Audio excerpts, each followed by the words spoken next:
So you want to know the top 5 things that everybody wished they knew before they moved out here to Seattle. Well, in this video, we're gonna get into exactly that. What's going on, everybody? It's Justin Gazaba, and this is a Living in Seattle, Washington channel where we get into the nitty gritty, the good, the bad, the ugly, about everything that you need to know about living, eating, working, sleeping, playing right here in Seattle, Washington. And in this video, we're gonna talk about the top 5 things that everybody wished they knew before they moved out here. So let's get into it.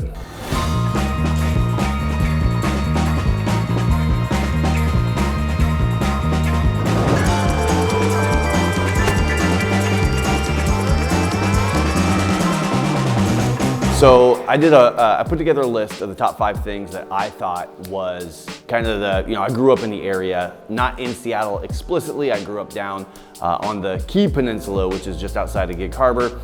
Went to Peninsula High School for those. That's like kind of, an hour and a half outside of Seattle. So as a kid, I used to come up into Seattle all the time. In the 90s and early 2000s, we played music in Seattle and did all that and ran around. So when I put together my list of the top 5 things, I thought to myself, man, I should get an outsider's perspective. So I reached out to the team. One of our guys is from Puerto Rico. We've got a couple agents from Florida, from Texas that have all moved up here into Seattle from Romania. And so I wanted to get their perspective. So I'm gonna put these lists together. So even though I say top 5, you guys know how this goes. If you watch these videos at all, it's really gonna be more than that. So let's get this thing started. And I wanna kind of take the notes that I got from them and mix in some other details just so that you guys get a real good feel from an outsider's perspective of what it is, like things that you wish you would have known. Like everybody talks about the rain, right? But it's not the rain that really is obnoxious. I mean, if you're not used to it, sure it can be, but it's the high clouds. We'll have partially sunny days, right? Where the sun doesn't really come out because we've got these high overcast clouds. I always talk about that being Migraine Grade, where the sun is hidden behind this blanket of clouds. The clouds aren't really low, they're really high up. It's bright, but it's gray out. It's very gray, and it makes you want to squint your eyes because it's so bright out, even though there's no sun anywhere. That's Migraine Grade. So that's one of the top things. One of our agents and friends from Florida did not realize how much that would affect your mood and the seasonal depression, and just how a little bit of sunlight, come mid-February, you get a clear sky, blue sky day, and it's like life changing. So, I know that's what's supposed to be number 3 or 4 on the list, but we just rolled into it. So the thing about that is that vitamin D, St. John's wort, happy lights, you're gonna, I've even heard of people that go to tanning salons in the wintertime just to feel like they have some kind of sun, just to feel like they have, some kind of, serotonin pumping to get them through. Obviously, exercise throughout the winter is gonna be a huge mood enhancer. If you're brave enough to go out for a jog in those cold, chilly, 40-degree mornings, which to a lot of folks, if you're even east of the mountains, it's warmer here than a lot of places. But if you're coming from, the East Coast or, Florida or Texas or California, that's definitely going to be a shift in Southern California, right? There's definitely going to be a shift in temperature where it's going to feel colder. But there are people out who they're doing it, they're running in the streets, rain or shine, early in the morning, dark and early, or riding their bikes, and definitely going to be a mood enhancer for that. So I've got some notes here. The weather definitely is kind of one of those things that we get to talk about all the time. Seattle's rainy, but it's not the rain that gets you.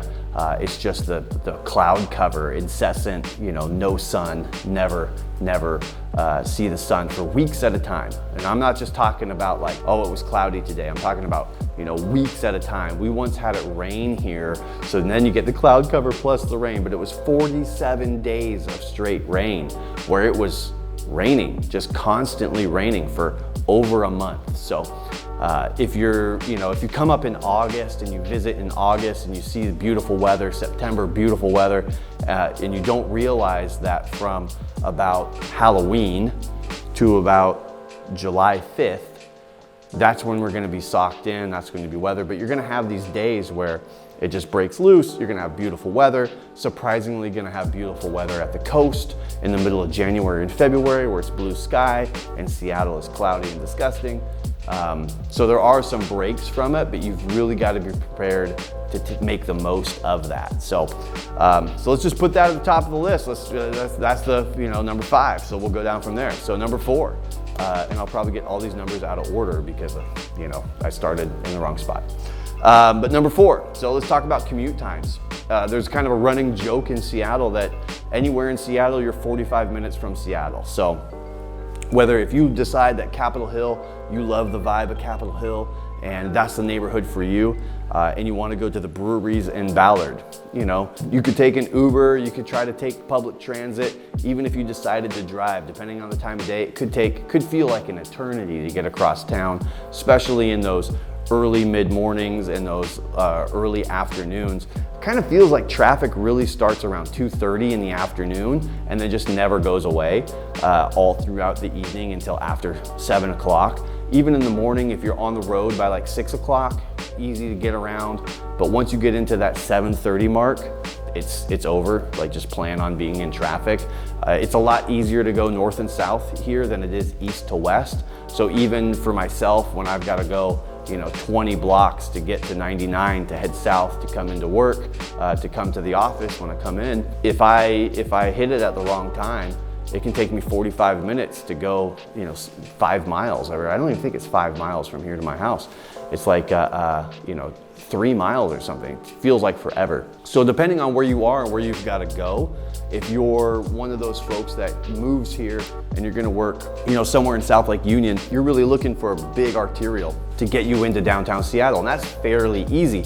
But if you get into some of the neighborhoods with side streets and residential streets, you could meander for quite a long time. If you're gonna live out in Issaquah, you could actually live further out I-90 in Snoqualmie, and it's faster to get into Bellevue than it is to live in Issaquah. And Issaquah is a solid 20 minutes closer, so to speak, than Snoqualmie. But actually living out in Snoqualmie, because of I-90, nice big road, it's really easy to zip in. So something to think about if you're considering, on the east side, if you're weighing between, Bellevue, Issaquah, Snoqualmie, North Bend, the commute time from Issaquah out to North Bend doesn't change that much, depending on where you're headed and what time of day you're headed. So just neighborhood to neighborhood commute times, definitely something to account for. You got to, if you're a commuter, if you have to come into the office, you definitely have to consider that you have to start your day before your day really starts. It's like a whole nother ballgame. So that brings us to number 3, which is going to be, a lot of folks, they didn't recognize or realize how different the neighborhoods feel. So if you're in Northeast Seattle, you're Ravenna, Wedgwood, Laurelhurst, right? You really have a neighborhood dynamic. Lots of single family homes on lots built, 1920s, 30s, even some 40s and 50s in there. But that's gonna be a real neighborhood feel. Versus, now it's not cul-de-sac type neighborhoods, but lot and block, streets and alleys and side streets, versus Capitol Hill, which is gonna be a lot more young and fun, area to live, good access to. It's gonna be much quicker to get downtown from Capitol Hill, the heart of Capitol Hill, than it is gonna be from your Ravenna or your Wedgwood area. In Capitol Hill, you're gonna have a lot of bars and restaurants, and you're gonna feel kind of like you're in your own little city where you're gonna have a lot of access to stuff within walking distance. As you move further north up 10th into Montlake in that area, it does kind of, there's less density, right? Less to walk to, but you'll still have a lot of corner stores and different restaurants and access. Whereas in Ravenna, you've really got to get to those hubs inside the neighborhood where you'll have those commercial districts, right?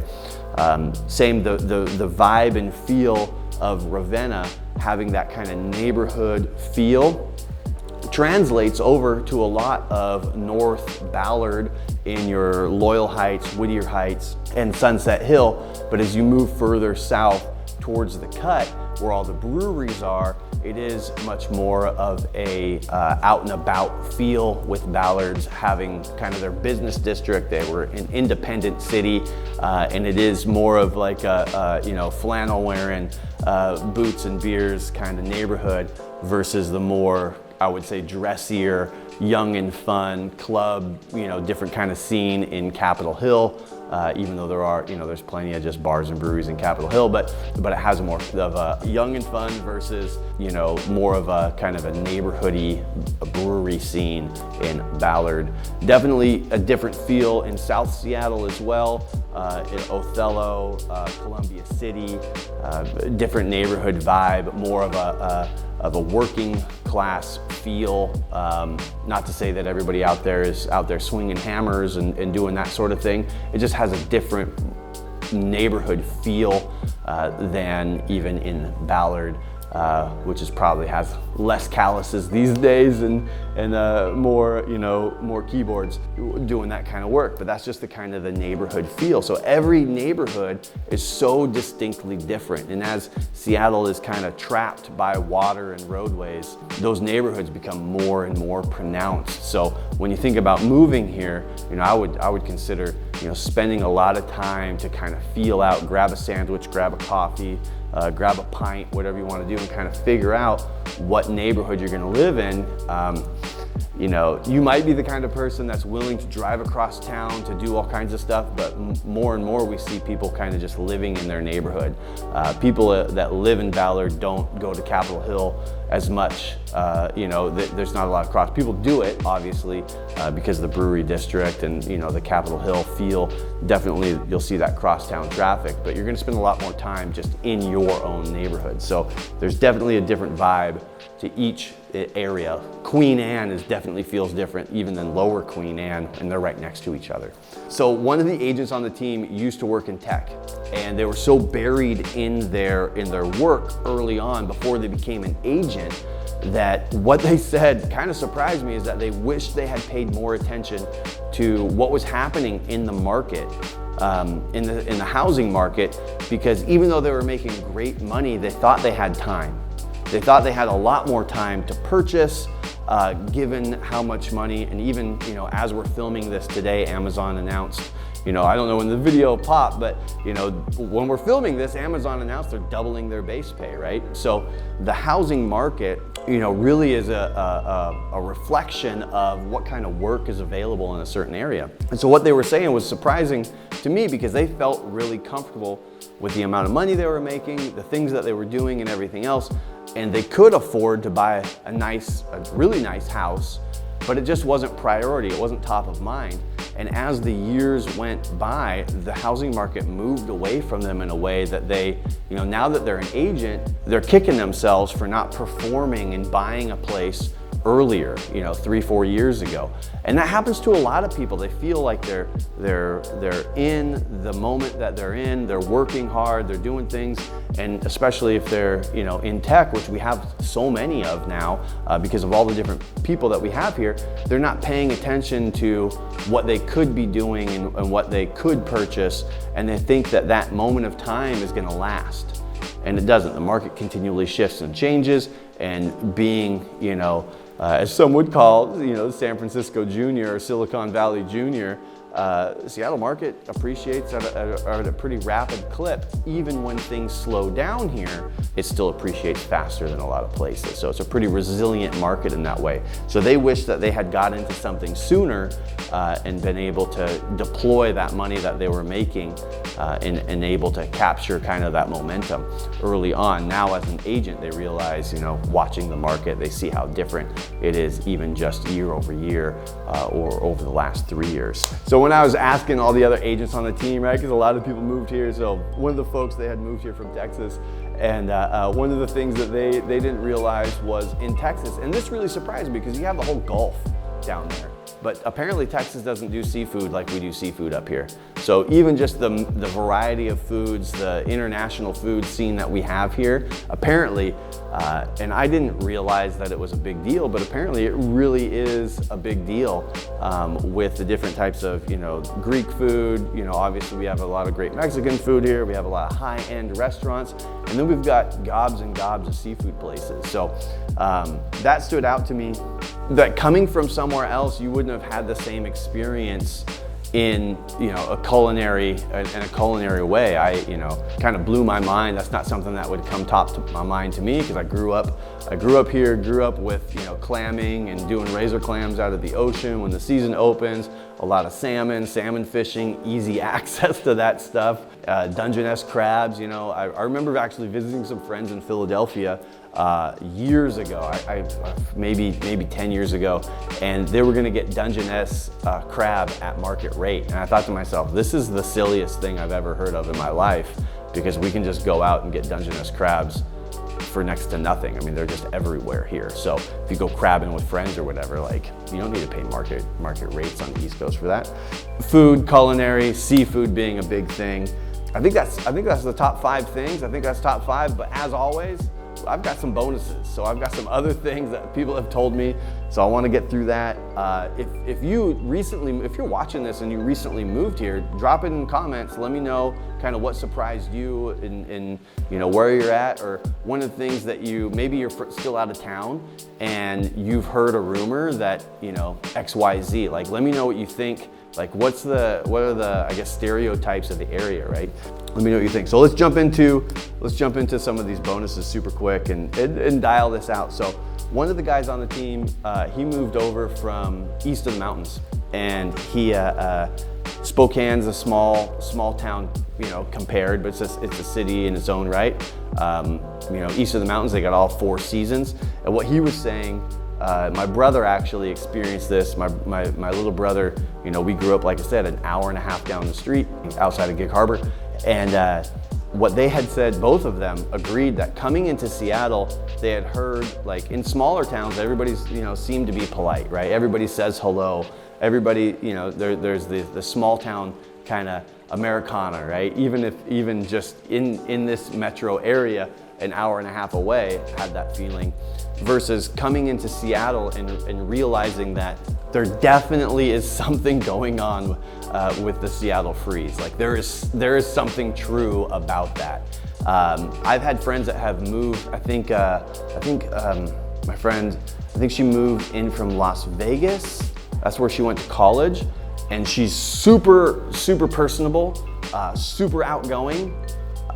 She had signed up to do Underdog, which is our kind of co-ed sports recreation. So she played volleyball and softball and met a ton of people because her personality type, she's such an extrovert that there was no stopping her. She was gonna make friends. And I've heard other people who have done Meetup. There's the Meetup app, right? Hey, if you want to go hiking or you want to go do something, there's other people who are probably doing that, and you can connect with them. And I've heard of a lot of people making friends that way.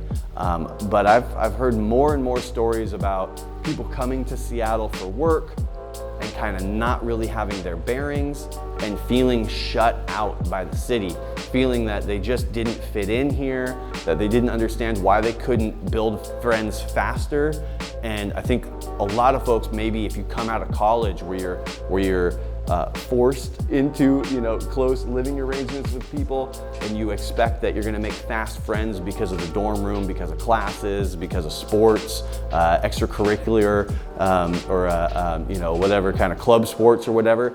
You're in an environment where it's so easy to make fast friends. So if you're the kind of person that's worried about making friends when you move here because you hear so much about the Seattle freeze, just do the same thing you did in college and try to sign up for Underdog, do the meetups, do all that stuff. Put yourself in those situations where you're, join a run club, do something like that where you basically have to put yourself out there. Don't expect that you're, especially with so many people working remote and, hybrid offices, that you're gonna make fast friends through your office, right? So I was really surprised to hear just that, maybe my brother was an outlier, right? Not the case. even Brad moving over from Spokane, not the case, right? So he was just really surprised by that. So something to think about if you're considering moving here is how you're gonna figure out your social life, how you're gonna, bring your social life. If you have friends that already live here, you're cool, that's gonna work. So we talked about, one of the things that we didn't talk about yet is how nobody knows how to drive in the rain, which is surprising in Seattle. So everybody that lived here and grew up here blames transplants for this. It's like a weird thing where people don't drive with their daytime headlights. They don't use their turn signals to tell you that they're gonna turn. And then because it's always dark and rainy here, it's super dangerous because you can't see, cars coming because they don't have their lights on, they're not using their turn signals, and they just literally don't know how to use their windshield wipers. And it seems like every time the sun comes out for a spell, and it's wonderful and beautiful and amazing, everybody's doing fine. Except for like the first couple days. When it transitions from rain to sun, it's almost like no one knows how to drive in the sun. And everybody forgot because they got used to driving in the rain. But then when we have that sun spell and it starts raining again, everybody forgot how to drive in the rain. They forgot how to use their turn signals. They don't keep their lights on, so you have daytime lights. Their windshield wipers are garbage because they never switched them out. They just got too used to things being, the way that they were. And everybody slows down 15 miles an hour. Nobody remembers where their exit was. It's like the whole world changes in front of them because of the rain, and nobody knows how to drive. And so I've seen it work both ways. When we go through a long rain spell and then the sun comes out, everybody forgets how to drive. And then a couple, 3 days of sun, everybody remembers again. Same thing with rain. We go through a sun spell, it starts to rain, everybody forgot how to drive in the rain, and then a couple, 3 days go by, and we're back to normal. So another thing that's come up time and again, I've always been, owned a car, but there's a lot of folks that come from bigger cities who expect, more from public transit. They expect Uber to be inexpensive. I think we're unionized here, so Uber is not inexpensive. The rates have gone up. You have, the metro bus lines. It's hard to go east to west. And so even though you can live in Capitol Hill and get away without having a car, you can live in Ballard and you might be able to get away without having a car. A lot of the things we're super car dependent. So when we see those rideshare companies come in, a lot of people utilize that to get to the trails and get out and go do, big grocery hauls or whatever, because as much as we are a city, we're still a small city, right? It's still very car dependent. So if you don't own a car and you're moving here, something to think about is that extra expense. You might need to get a car. You might need to get that just so that you can get around and, live your best life, get to the ocean, get to the mountains, whatever you're gonna do. Which brings me to my last top 5 thing, which I think we're up to like 20 things now, probably only like 10. But my last top 5 thing that people wish they understood about our area and wish they knew before they moved here is the outdoor lifestyle. You can see we're indoors and I'm still wearing a puffy jacket. You'll see it all over the place. Everybody's gonna wear Arc'teryx down. It's like a $500 rain jacket. They're wearing it to the office. You're gonna see Mountain Hardwear puffy coats, which are like $350 puffy coats, wearing them all the time. Some people just wear them to the office. Other people wear them when they go outside. And so one of the things that I was talking to one of our teammates, he actually grew up in Puerto Rico and moved out here. He always thought of like Colorado as being the outdoor mecca. Didn't realize that Seattle had access to the what I would call the Issaquah Alps, Tiger Mountain, great trails there, the I-90 corridor with all these trails. You can get to Issaquah in 30 minutes and go hiking. You can get further out to Snoqualmie, give yourself 45 minutes to an hour to do that. You've got the North Cascades, Mount Rainier National Park, the Olympic National Park. In 2.5 hours, you can go surfing. So, a lot of people don't know that there's great world-class surf here, just 2.5 hours outside of Seattle. You go out there, you're probably gonna want a wetsuit and go surf. So if you're coming up from California and you're used to surfing, you can surf here as well. World-class kiteboarding, east of the mountains, kiteboarding on the Columbia, or even just hearing the sound when the wind's correct, you can get surfing in. We've got 3 places. You can go to Crystal Mountain to go snowboarding, skiing. You can go to the summit at Snoqualmie to go skiing, snowboarding. So tons and tons of outdoor activities. The Enchantments outside of Leavenworth. Like, it is a mecca of outdoor activity. And through the pandemic, we've seen just a huge increase of people getting outside and doing stuff. because we're surrounded by water, sailing, kayaking, all that stuff here. So if you're the kind of person that wants to join a yacht club that actually will rent you a boat and you can go sailing, you got it. If you want to rent paddle boards or you want to rent kayaks, you can do that. You can do it for the day. You can join a club. You can do a meetup and get yourself out hiking really easy. We even have a shuttle that'll take people out and get outside and do that. So tons and tons of stuff that people didn't know they could do when they first came out, and things that you've got to battle with. So battle with the rain, battle with the overcast, battle with the terrible driving. And if you've got a dog, it's a dog-friendly place. Just please pick up after your dog. There's dogs everywhere. Come on, guys, and know where you can and can't take your dog, right? So tons and tons of stuff. So for a top 5 things that I wish that I knew before I moved here, like I said, I had to ask around because I grew up kind of down the street, but those are the things that really stood out to folks. I hope that really helps you kind of understand what's going on in the area, let you know what's amazing about this area with and some of the things to be concerned about. If you guys are thinking about making a move, reach out, call, text. We're having people reach out to us all the time. We absolutely love it, but if you don't call, we can't help you. So really appreciate you sticking around for this one. Let me know down in the comments what you thought, and we'll see you in the next video. Talk to you.